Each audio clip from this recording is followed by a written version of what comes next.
Make yourself at home. अपना ही घर समझें। वट शैल आई से। मैं क्या कहूँ। I request you. मेरी आपसे गुजारिश है या मेरी आपसे दरख्वास्त है। पर्डन मी। माफ़ कीजिएगा। वट डिड यू से। आपने क्या कहा।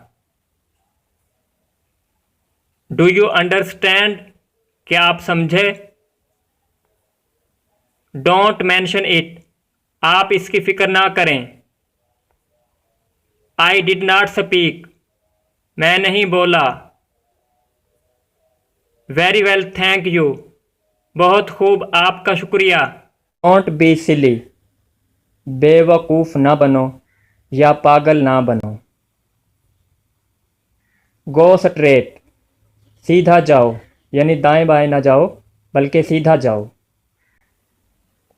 Just coming. अभी आ रहा हूँ। Never mind. कोई बात नहीं। Have patience. सब्र करो, हौसला रखो।